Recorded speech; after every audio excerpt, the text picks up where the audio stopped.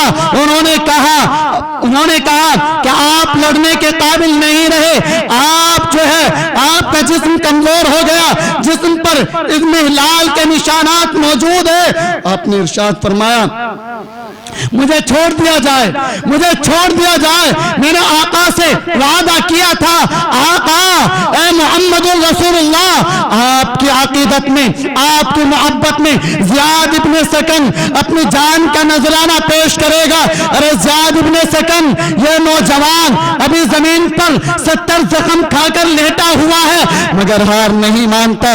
جب صحابہ کرام ان کو اٹھانے کے لیے آئے تو انہوں نے کہا مجھے چھوڑ دو، پھر دوبارہ سے کھڑے ہوئے کفار کا مقابلہ کیا، مقابلہ کرتے ہوئے اس مرتبہ 20 زخم اور آئے، اب اس دفعہ تقریباً 90 زخم ہو گئے۔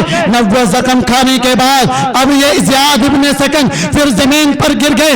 آقا رحمت صلی اللہ علیہ وسلم نے جب صحابہ سے پوچھا کہاں ہے زیاد ابن سکن، آقا رحمت آئے، آ کر کے زیاد ابن سکن کو دیکھا، زیاد ابن سکن ننگی زمین پر پڑے ہوئے ہیں۔ آقا رحمت صلی اللہ علیہ وسلم نے زیاد ابن سکن کے چہرے کو، اپنے سر کو اپنے ہاتھوں میں اٹھایا، اپنے ہاتھوں میں رکھا اور آقا کی آنکھ سے آنسو جاری ہیں، اپنی محبت کا اظہار کر رہے ہیں۔ خدا کی قسم آقا رحمت نے جب زیاد ابن سکن کو دیکھا کہ اتنے زخم آ گئے، ہار ماننے کو تیار نہیں، اب اپنے اس کے سر کو، زیاد ابن سکن کے سر کو آقا نے اپنے ہاتھوں میں اٹھایا، آقا کی آنکھ سے آنسو جاری ہو گئے۔ ایک آنسو مصطفیٰ کائنات حبیب کبریا آمنہ کا لخت جگر بطا تاجدار شاہ بدر عنین کا ایک آنسو جب زیاد ابن سکن کے چہرے پر گرتا ہے، ارے زیاد ابن سکن کی آنکھ کھل گئی اور آنکھ کھولنے کے بعد وہ کہا یا رسول اللہ، یا رسول اللہ، اب آخر وقت ہے زیاد ابن سکن کو مصطفیٰ کائنات آمنہ کے لخت جگر، آمنہ کے لخت جگر در یتیم بطا تاجدار شاہ بدر عنین کا دیدار ہو گیا۔ یا رسول اللہ، میری آخری خواہش تھی کہ جب میرا دم نکلے میری زبان میرا ساتھ چھوڑ دے اور میرا جسم میرا ساتھ چھوڑ دے، میری آنکھیں یا رسول اللہ جب میرا ساتھ چھوڑے تو بس اخیر دیدار مصطفیٰ کائنات کا ہو جائے، مجھے دنیا کے اندر کسی اور چیز کی ضرورت نہیں ہے۔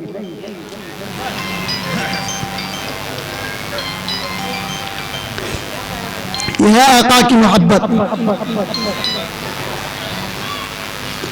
آقا کی محبت کس طرح عقیدت و محبت میں صحابہ کرام نے قربانیوں کے نذرانے پیش کیے۔ حضرات محترم، یہ تو وہ صحابہ کرام ہیں جو ہمہ وقت آپ کے ساتھ رہا کرتے تھے۔ اگر عورتوں میں دیکھا جائے، عورتوں کے اندر دیکھا جائے تو عورتوں کی فدائیت بھی کوئی کم نہیں ہے، عورتوں کی محبت بھی آقا سے کوئی کم نہیں ہے۔ ایک عورت ہے جسے حضرت خنسا کہا جاتا ہے. حضرت خنسا رضی اللہ تعالی عنہ احد کا زمانہ ہے. آپ کو معلوم ہوگا کہ نبی اکرم صلی اللہ علیہ وسلم جب احد کے میدان میں جنگ کر رہے تھے, کفار کا مقابلہ کر رہے تھے, کفار سے مقابلہ کرتے ہوئے نبی اکرم صلی اللہ علیہ وسلم ایک خبر اڑ گئی تھی, آپ زخمی ہو گئے تھے. آپ زخمی ہوتے ہوئے جب زمین پر گر پڑے, شیطان نے یہ آواز اٹھا دی تھی, شیطان نے یہ اعلان کر دیا تھا, نعوذ باللہ محمد الرسول اللہ اس دنیا سے رخصت ہو گئے, نعوذ باللہ محمد ابن عبداللہ اس دنیا کو خیر آباد کہہ گئے, اب دنیا کے اندر امام الانبیاء نہیں رہے. خدا کی قسم جب صحابہ کرام نے اس آواز کو سنا, بعض صحابہ کرام نے تو یوں کہا, جب آقا نہ رہے اب ہم لڑ کر کے کیا کریں گے, اب فدائیت کو کیسے ادا کریں گے. مگر بعض صحابہ نے کہا نہ, ہمیں جس نے جو حکم دیا تھا ہم اس حکم کو پورا کر کے رہیں گے, اس حکم کو پورا کر کے رہیں گے. آقا رحمت صلی اللہ علیہ وسلم کے بارے میں جب یہ خبر مشہور ہو گئی, مدینہ کے اندر ایک عورت حضرت خنسا رضی اللہ تعالی عنہ, ان کے کانوں کے اندر بھی یہ آواز پہنچی, ان کو بھی پتا چلا کہ آقا رحمت اس دنیا سے رخصت ہو گئے. خدا کی قسم فدا ہو جائیں ایسی محبت پر, ارے قربان جائیں آقا کی ایسی محبت پر. حضرت خنسا رضی اللہ تعالی عنہ, ارے وہی عورت ہیں اپنی چادر کو نیچے لٹکا کر کے مدینہ سے باہر آ گئی, اور باہر آ کر کے جو لوگ وہاں سے آ رہے تھے, آنے والوں سے جو قافلہ آقا کی طرف سے آ رہا تھا, آنے والوں سے معلوم کرتی ہیں, لوگوں کیا تمہیں آقا کی کوئی خبر ہے, کیا آقا کے بارے میں کچھ سنا. آنے والوں نے خبر دی, اے اماں جان آقا کی تو کوئی خبر نہیں ہے, مگر آپ کے شوہر جو جنگ کے اندر گئے تھے وہ شہید ہو گئے. اس عورت نے کہا مجھے شوہر کی کوئی پرواہ نہیں ہے, مجھے آقا کے بارے میں بتائیے. یہ قافلہ آگے بڑھ گیا. حضرت خنسا خاموش کھڑی ہو گئی, آگے بڑھتی ہیں. حضرت خنسا جب آگے بڑھی, دوسرا قافلہ آیا, قافلے والوں سے پوچھا کہ آقا کا کچھ معلوم ہے, آقا کی کچھ خبر ہے. آنے والوں نے کہا اماں جان آقا کی تو کوئی خبر نہیں, مگر آپ کا بیٹا جو وہاں پر گیا تھا جنگ کے اندر شہید ہو گیا, یہی حضرت خنسا ہے. فرمایا لوگوں مجھے بیٹے سے کوئی پرواہ نہیں ہے, بیٹے کی کوئی پرواہ نہیں ہے, مجھے بتاؤ میرا مصطفیٰ کیسے ہیں. کسی نے کوئی خبر نہ دی اور آگے بڑھی. یہ قافلہ بھی چلا گیا, یہ قافلہ بھی گزر گیا. تیسرا قافلہ آیا, آنے والے قافلے نے کہا اماں جان جس کے بارے میں پوچھ رہی ہو اس کا تو پتہ نہیں, مگر آپ کا بھائی اس جنگ کے اندر شہید ہو گیا. ارے یہی حضرت خنسا ہے. بار بار آنے والوں سے معلوم کرتی ہے اور وہ کہتی ہے میرا آقا کیسے ہیں, میرے مصطفیٰ کیسے ہیں, محبوب کبریا کیسے ہیں, اماں کے لخت جگر کیسے ہیں, در یتیم کیسے ہیں, احد کے میدان کو سجانے والا محمد الرسول اللہ امام الانبیاء کیسا ہے. خدا کی قسم جب کسی نے کوئی خبر نہ دی, کوئی کہتا ہے آپ کا بھائی شہید ہو گیا, کوئی کہتا ہے آپ کا بیٹا شہید ہو گیا, کوئی کہتا ہے آپ کا شوہر شہید ہو گیا, آپ نے ارشاد فرمایا مجھے بیٹے کی کوئی پرواہ نہیں, بھائی کی کوئی پرواہ نہیں, شوہر کی کوئی پرواہ نہیں. ارے ابھی اتنا کہنا تھا, ادھر سے دیکھا ایک قافلہ آ رہا ہے, محمد الرسول اللہ قافلے کے آگے چلے آ رہے ہیں. بوڑھی اماں جان نے جب مصطفیٰ کائنات کو دیکھا, مصطفیٰ کائنات کو دیکھ کر کے یوں کہا خدا کی قسم اب میرے جسم سے جان نکل جائے, مجھے دنیا کی کسی چیز کی کوئی پرواہ نہیں ہے, مجھے مصطفیٰ نظر آ گئے, مصطفیٰ صحیح سلامت واپس لوٹ آئے, دنیا والوں اس سے زیادہ مجھے اور کیا چاہیے. آقا رحمت صلی اللہ علیہ وسلم واپس آ گئے. آپ حضرت خنسا رضی اللہ تعالی عنہ کو جب نظر آ گئے تو آپ کے دل کو ٹھنڈک محسوس ہوئی اور آپ نے یہ محسوس کیا کہ آپ محمد الرسول اللہ مجھے نظر آ گئے. نہ بیٹے کی کوئی پرواہ کی, نہ بھائی کی کوئی پرواہ کی, نہ شوہر کی کوئی پرواہ کی. کیا آج ہمیں بھی ایسے ایمان کی ضرورت نہیں ہے؟ کیا ہمیں اپنے ایمان کو جانچنے کی ضرورت نہیں ہے؟ کیا ہمیں اپنے دلوں کو ٹٹولنے کی ضرورت نہیں ہے؟ یقیناً ہے. کیوں؟ اس لیے کہ آج ضرورت ہے کہ محمد الرسول اللہ صلی اللہ علیہ وسلم جو اس دنیا سے رخصت تو ہو گئے مگر اس امت کو یہ پیغام دے کر کے گئے, لوگوں دنیا سے رخصت ہونے تک تمہیں آقا کی ذات سے سب سے زیادہ محبت ہونی چاہیے. تو اللہ تبارک و تعالیٰ تمہیں اپنا محبوب اور اپنا پسندیدہ انسان بنا لیں گے. تو کریں گے بھائی سب سے زیادہ محبت کرنی چاہیے یا نہیں کرنی چاہیے؟ اللہ کے نبی صلی اللہ علیہ وسلم نے کسی موڑ پر اس امت کو اپنے سے جدا نہیں کیا, کسی بھی موڑ پر اپنے سے جدا نہیں کیا. اور یقین جانیے کہ آج ہم لوگ ابھی شب برات گئی, شب برات کے اندر ہم چراغاں کرتے ہیں, قبرستان جاتے ہیں, طرح طرح کے کام کرتے ہیں. کیوں؟ آقا کی محبت کے اندر. مگر یاد رکھیے آقا سے محبت کے نذرانے بڑے پیش کر سکتے ہیں, نہیں, ایسا نہیں ہوتا. صرف محبت کے طبلے بجانا تو آسان ہے مگر محبت کی مثال قائم کرنا اور محبت کے نذرانے پیش کرنا یہ کوئی آسان کام نہیں ہے. آج ہم لوگ صرف یہ سوچ لیتے ہیں کہ کچھ دیر مسجد میں چلے جائیں اور جو ہے جا کر کے 2 رکعت نفل نماز پڑھ لیں, صلاۃ العادات پڑھ لیں, صلاۃ التسبیح پڑھ لیں, آقا کی محبت کا حق ادا ہو جائے گا. نہیں, ہم جس معاذ پر ہوں آقا کی محبت ہمیں سب سے پہلے یاد رہنی چاہیے. چاہے وہ ہماری شادی کا معاملہ ہو, چاہے ہمیں اپنے گھر کے اندر زندگی گزارنے کا مسئلہ ہو, بہرحال کسی بھی ہم معاذ پر کھڑے ہوں لیکن اللہ کی ذات, اللہ کے نبی صلی اللہ علیہ وسلم کی ذات اور آقا کی محبت ہمارے ہاتھ سے چھوٹنے نہیں چاہیے. اللہ رب العزت ہم سب کو کہنے سننے سے زیادہ عمل کی توفیق مرحمت فرمائے. وآخر دعوانا الحمدللہ رب العالمین.